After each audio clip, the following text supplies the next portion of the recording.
Hey everyone, this is Jason. I'm here to show you how we redid our kitchen and updated it from this 90s look to a place where we wanted to spend time, cook, and have fun. One of the first things that I'm going to do after I have already cleaned out my cabinets, which they're all empty and they're all in boxes everywhere, the next thing that I'm going to do is take off the door and drawer pulls. And these are new. We bought them maybe a year ago, so they're going to stay. But one thing I wanted to make sure that you did see was that when you're taking them off, that's the ones I've taken off so far, one thing to pay special attention to is on your drawers. A lot of times they are going to be thicker than your doors. So they may have a special screw that you want to make sure that you keep. This particular ones, like I said a few minutes ago, these drawer pulls and door pulls are new. They're brushed nickel and they're solid, so we're going to keep these, and they were kind of expensive. Now this is what I'm talking about whenever we're talking about the different types of door and drawer pull screws that come with them. This is the one that actually came with the drawer and door pulls. It's normal size. It'll fit most doors and sometimes most drawers. Our drawers are different, so we bought these longer screws. You can see the difference because our drawers have the drawer itself and then the front is put on it separately. And I'm going to show you a close-up of these screws. Alright, seeing the screws here, you can definitely tell the difference. The other one was kind of like white on white, so it's hard to see. And you can also tell that these have little tiny break points on them, so that way you can have your drawers can be different depths, and you can break those off at the right depth that you need. When we replaced our drawers and door pulls originally, the ones that came with it were these. We bought these extra. We threw away the old ones. If you are replacing your door and drawer pulls, be sure that you check and see, or before you take your drawer and door pulls off, if they use the same length or if you need to buy an additional one. And they're not very expensive, and it'll make things a lot easier. I'm going to be using two products to degrease the cabinets. The first is a all-purpose degreaser called Grease Lightning, and the other one is a product called TSP that's a little bit stronger. Alright, the first thing I'm going to do as far as cleaning goes, which is my second step after I've already taken the door and drawer pulls off, is I'm going to thoroughly clean the inside of the cabinets, the inside of the drawers, and the doors and the drawer fronts. What I'm going to start with is a degreaser. This one is called Grease Lightning. I got it from Lowe's. I also have a couple of other steps that I'll let you know as I go along. This is going to be my first one because it really does a good job on cutting the grease. I'm wearing protective gloves because you never know. I mean, when you're cleaning just one quick thing, it might not be a problem, but when you're doing hours of cleaning, it could eventually, your skin react to it. So the first thing I did is just sprayed a little bit of this inside the drawer. This is one of the bigger drawers. I sprayed it inside and just kind of rub it around to get everything a little bit wet. Then I'm just going to scrub it and let that set for a minute. I'm going ahead and cleaning the inside of the drawer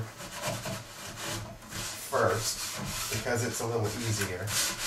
And since I'm not really going to be painting the inside of these, it's not that big of an issue to get them degreased, but this really cleans good. So I'm going to use this to clean the inside of these drawers. I'm not going to use the other steps on the inside though because I'm not painting them. But I will use it on the fronts of the drawers. And then I'm just going to wipe this off. And just any spots that are really tough on the inside, give them a little extra scrub. Now if you did decide to paint the inside of your drawers, you can go ahead after this and continue on with the other steps that I'm going to do for prepping.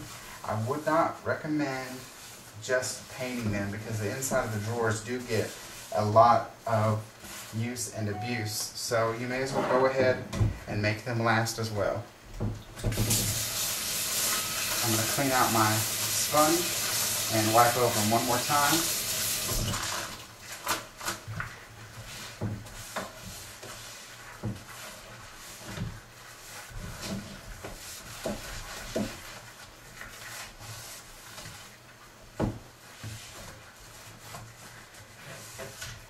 And now that this is done, I'm going to go ahead and finish the rest, set these off to the side, and let them completely dry. Then I'll come back and do the fronts. To start degreasing these, I'm going to use this product here. It's called Grease Lightning, and I've been using it for on the last few cabinets and last few projects that I've worked on. It's done really good. You just spray it on, scrub it. I've just got this raggedy old scrub pad here. Of course, you could use a new one. After I'm finished, I'm going to wipe it off with just a wet rag. Once it's dry, I'm going to follow up degreasing with another item called TSP. This happens to be a TSP substitute. And when that's, you just follow the directions on the TSP and you just kind of wipe it on. You can either scrub it, clean it off, wipe it on, just follow the directions.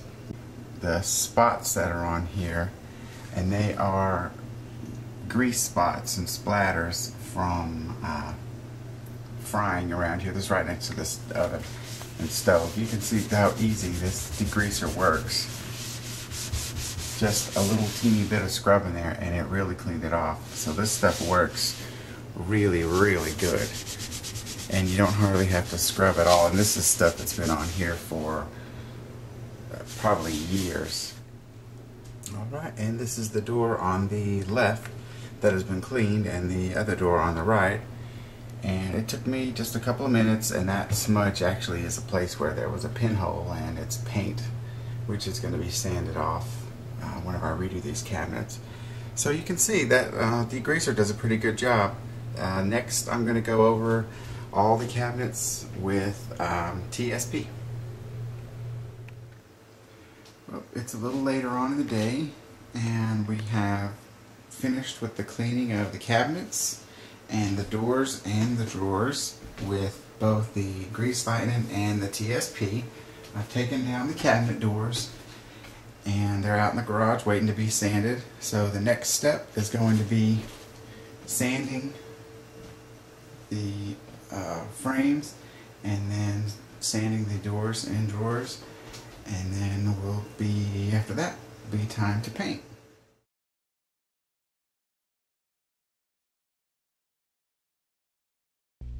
Well, we can't quite start sanding yet. We had a leak a few years ago, and it routed out the bottom of one of our cabinets. So first we have to fix that and also do a little plumbing in the meantime. Since we're already working on the cabinets, we went ahead and decided to go ahead and replace a messed up bottom of the bottom cabinets and drawers.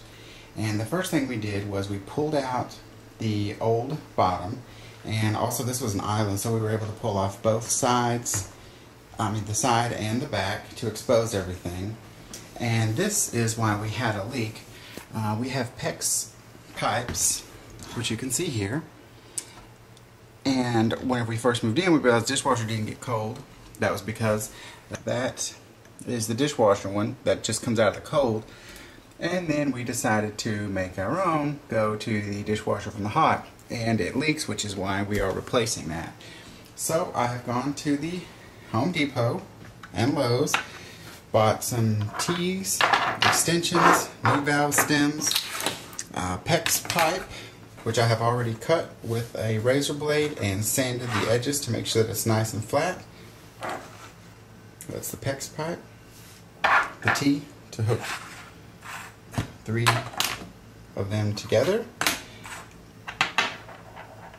This is just an adapter here, oops, to make them longer, and then these are the ends that go from here into these metal pieces right here, so that way we can hook it up the proper way. And we're going to get rid of that plastic and everything else, and then I'm going to put a new bottom in, and it should look pretty good. So let's go ahead and get started. Alright, we're going to go ahead and make our first attachment, and what we're going to do is we're going to take this T right here, and it's going to end up being this T, this little this little length of stuff here that you need also as an adapter, and then this piece here, which is the turn on and off valve. I already have the appropriate clamp for the tool that I'm using, and there are different types of tools. Go with different clamps. Make sure you get the right one. Some of them are just round.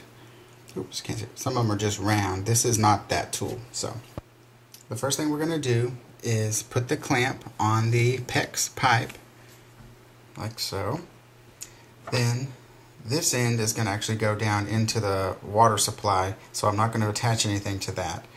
Then I'm just going to push this on. It's not too hard to do. Then I'm going to attach the clamp here, and we're going to pull it back just a little bit, because if you kind of see, if you imagine how this looks, it's going to kind of be right in the middle. So we're going to have it about right there, and we're going to leave it sitting up maybe like this so you can see. And I'm going to put my tool on here. It looks like a little pair of grabbies. This one's a ratcheting type, and it closes and it'll open back up for us. So I'm going to put that right over the edge. It's kind of hard to see.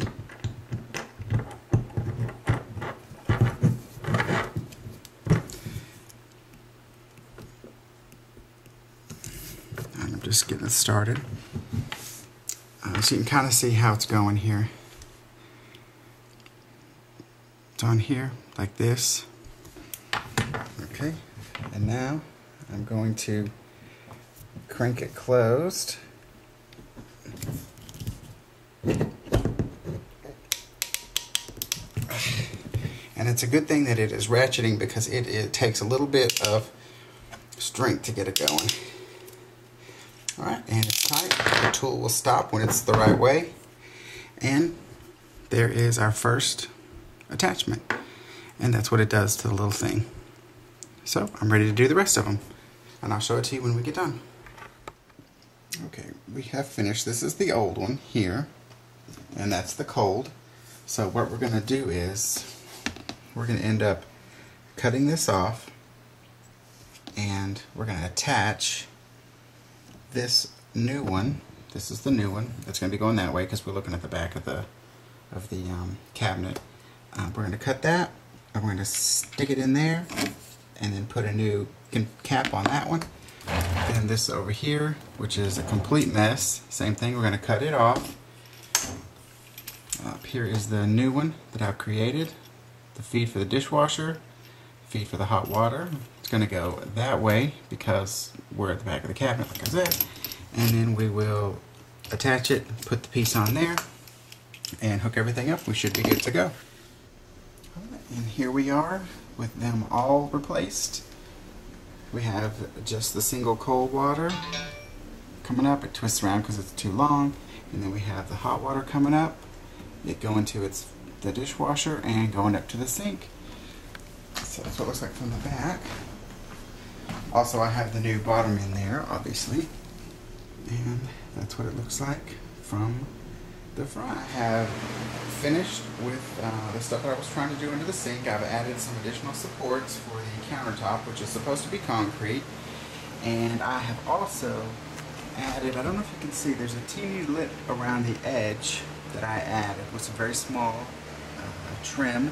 I silicone caulked around it, and the black is spray rubber that you dip your tools in. And the reason that I did this was hopefully that if there's a leak in the future, it'll stay confined to just under that area. I've done one coat, and of course I've put paper and stuff around for the overspray. And I'm going to do probably 3 or 4 or 5 coats just to make sure that there's plenty of stuff on there. So we will see it in a little while. Alright, this is our underneath the cabinet. That's completely finished now, except for the sanding and painting. We have our bottom in there, and we've actually opened up the other side. That's all my nail holes that I'm fixing. This other side, we've opened it up, and we have a door that's going there, so we'll be able to access that space.